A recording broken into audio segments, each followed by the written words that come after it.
Hello everyone. So let us start today with a very important session which is going to be very important for those students who are preparing for TCS NQT exams. Okay. Here I will explain the syllabus of TCS NQT and will tell you the type of question arises and the number of question arises from each sections. तो ये है TCS NQT का syllabus and paper pattern जिसमें कि दो part होंगे, part A and part B. Part A होगा ninja and part B will be digital.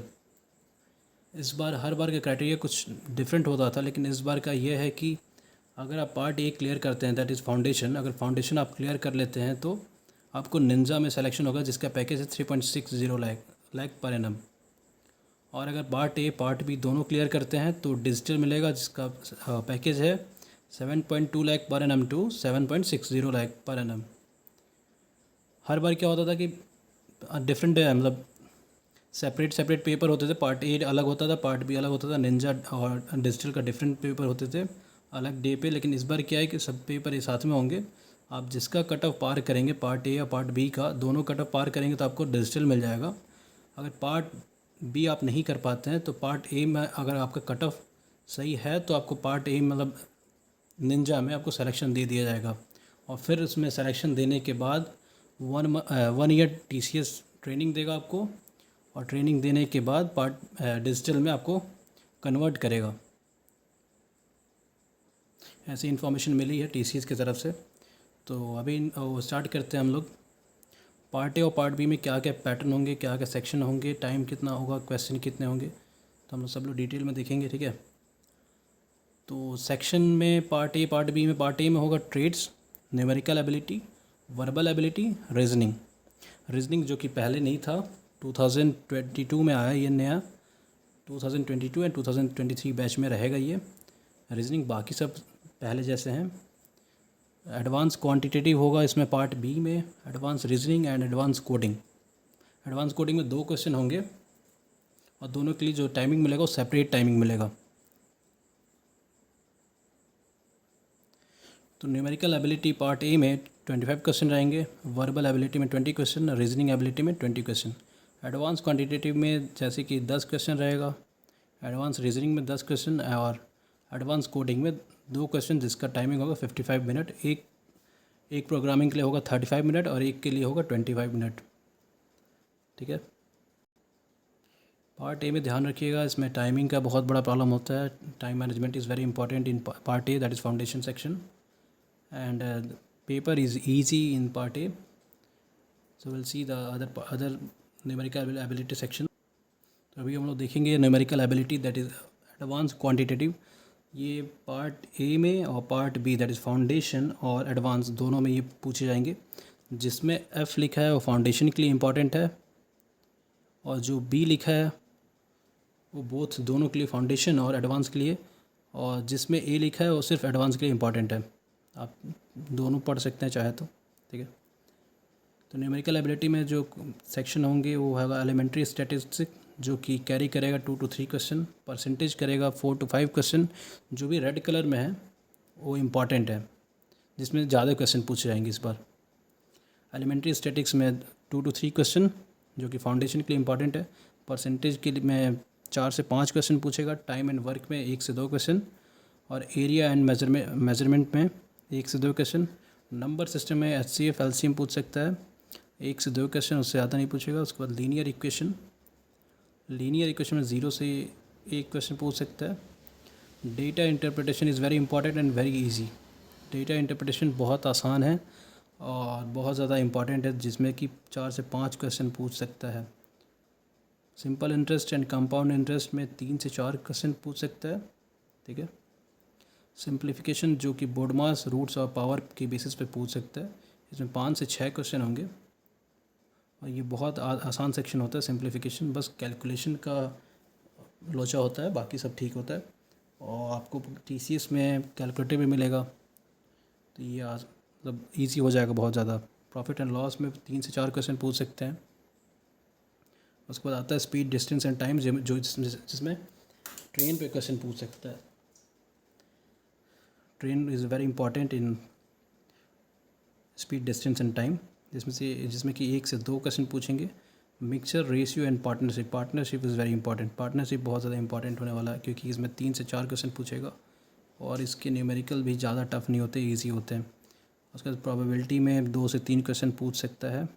ठीक है, ज़्यादा टाइम वेस्ट नहीं करेंगे, इसको नेक्स्ट सेक्शन देखते हैं। आप शायद इसका स्क्रीनशॉट ले सकते हैं। ठीक है, ये रिसेंट जो 2023 बैच का जो एग्ज़ाम होने वाला है TCS NQT का, उसका सिलेबस है, रिसेंट सिलेबस है एकदम।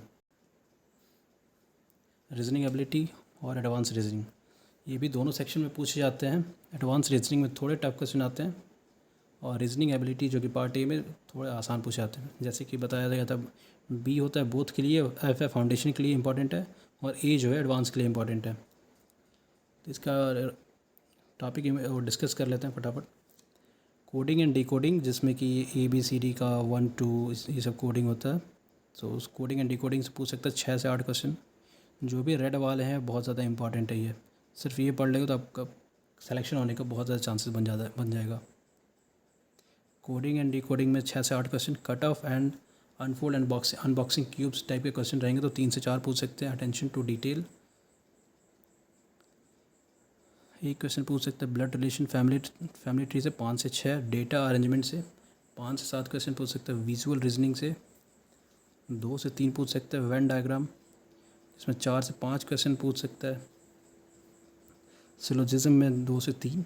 डेटा सफिशिएंसी में 4 से 6 क्वेश्चन, जो कि डेटा सफिशिएंसी बहुत आसान होता है। स्टेटमेंट एंड अजम्पशन में 1 क्वेश्चन पूछ सकता है। स्टेटमेंट एंड कंक्लूजन बहुत ज़्यादा इंपॉर्टेंट नहीं है। Statement and course of action भी इंपॉर्टेंट नहीं है। स्टेटमेंट एंड आर्गूमेंट में 1 क्वेश्चन पूछ सकता है, उससे ज़्यादा नहीं पूछेगा।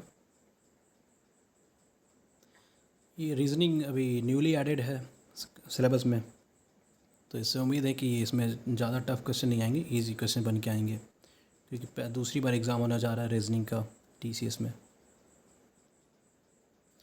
वर्बल एबिलिटी, जो कि सिर्फ पार्ट ए में जब फाउंडेशन में रहेगा, एडवांस में नहीं रहेगा, सिर्फ फाउंडेशन में रहेगा वर्बल एबिलिटी। तो इसके टॉपिक्स देख लेते हैं। रीडिंग कॉम्प्रिहेंशन रहेगा, जिसमें 8 से 9 क्वेश्चन पूछ सकता है, जिसमें पैराग्राफ दिए रहेंगे, 3 से 4 पैराग्राफ रहेंगे और 8 से 9 क्वेश्चन के आंसर देने होंगे। ठीक है, इसमें रीडिंग स्पीड बढ़ानी होगी आपको। ठीक है, सेंटेंस करेक्शन होगा 1 से 3 क्वेश्चन हो सकता है। सेंटेंस कंप्लीशन, जिसमें फिलिंग द ब्लैंक्स पूछ सकते हैं based on article, tenses, preposition, modifiers and conjunction, जिसमें 6 से 8 क्वेश्चन रहेंगे। 2 से 3 ब्लैंक रहेगा 1 क्वेश्चन में। उसके बाद आता है एरर आइडेंटिफिकेशन, जिसमें 6 से 8 क्वेश्चन पूछ सकता है। एक सेंटेंस रहेगा, तो उसको मतलब उसमें एरर फाइंड करना है, और उसको जैसे 1 2 3 4 4 सेक्शन होंगे, उसमें टिक करना होगा कौन से सेंटेंस में एरर है। उसके बाद आता है ग्रामर, जिसमें कि फॉर्मल और इनफॉर्मल से पूछ सकते हैं 1 से 2 question. Sentence, paragraph, rearrange, paragraph और सेंटेंस जो भी होंगे उसको अरेंज करना होगा, जिसमें 3 से 5 क्वेश्चन पूछ सकते हैं। गवर्नमेंट एग्ज़ाम की प्रिपरेशन में ये मैक्सिमम पूछे जाते हैं ये सारे टॉपिक्स। तो अभी हम लोग देख लेते हैं एडवांस कोडिंग के क्या क्या टॉपिक होंगे, जो कि बहुत ज़्यादा हैं और इम्पॉर्टेंट भी होने वाला, क्योंकि एडवांस के लिए अगर आपका एडवांस चाहिए 7.20 लाख पैकेज चाहिए, तो एडवांस बहुत ज़्यादा इंपॉर्टेंट है।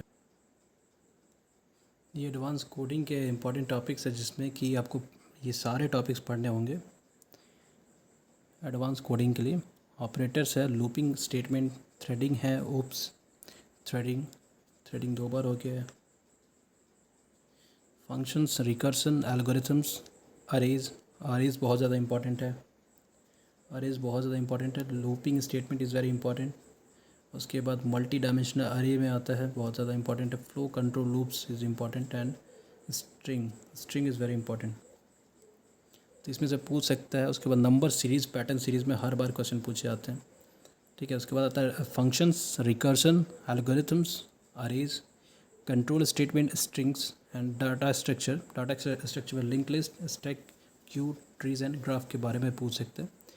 Scenario and logical based problem are asked. Matrix operation and set theory, matrix पे पक्का पूछ सकता है एक क्वेश्चन उस पर। String operation and backward and forward shift, multi dimensional array, flow control loops, number of series, pattern series, shortest path calculation logic, algorithms and algorithm भी 2 बार हो गया शायद। Time and space complexity. जो एडवांस कोडिंग के 2 section होंगे उसमें 2 question पूछे जाएंगे, ठीक है। एडवांस कोडिंग में 2 क्वेश्चन जो कि एक इजी रहेगा और एक थोड़ा टफ रहेगा, तो वो सब इस टॉपिक में एडेड है। तो इस पूरा टॉपिक पढ़ लेने से आपको दोनों क्वेश्चन अटेंड हो जाएगा आराम से, जिसमें एक थोड़ा इजी पूछेगा जिसके लिए 20 मिनट टाइम देगा और दूसरे के लिए 25 मिनट जो थोड़ा टफ होगा, नहीं 35 मिनट। अगर आप सेक्शन ए क्लियर कर लेते हैं पार्ट ए, तो आपको निंजा में प्लेसमेंट हो जाएगा। अगर आप सेक्शन बी और ए दोनों कर लेते हैं तो आपका डिजिटल में हो जाएगा। जिसका निंजा में होगा उसको 1 साल की पढ़ाई कराने के बाद टाटा उसको डिजिटल में कन्वर्ट करेगा, वो सैलरी भी देगा और प्लस उसके बाद कन्वर्ट भी करेगा, क्योंकि डिजिटल का ज़माना है भाई। तो इसलिए सब जितने भी एम्प्लॉय होंगे सबको कन्वर्ट करेगा डिजिटल में, क्योंकि उसको डिजिटल की ज़रूरत है, बाकी लोगों की ज़रूरत नहीं है। तो सबको कन्वर्ट करेगा और 7.20 टू 7.60 लाख पैकेज से देगा, जिसमें कि 5 साल की ये एग्रीमेंट होती है एम्प्लॉय की। और अगर मैं पाइथन कोर्स भी अपलोड करने वाला हूँ, तो आप लाइक सब्सक्राइब कर सकते हैं अगर आपको पसंद आए तो, ना आए फिर भी कर दीजिए, because this is new channel, so I need your support. So like subscribe and share.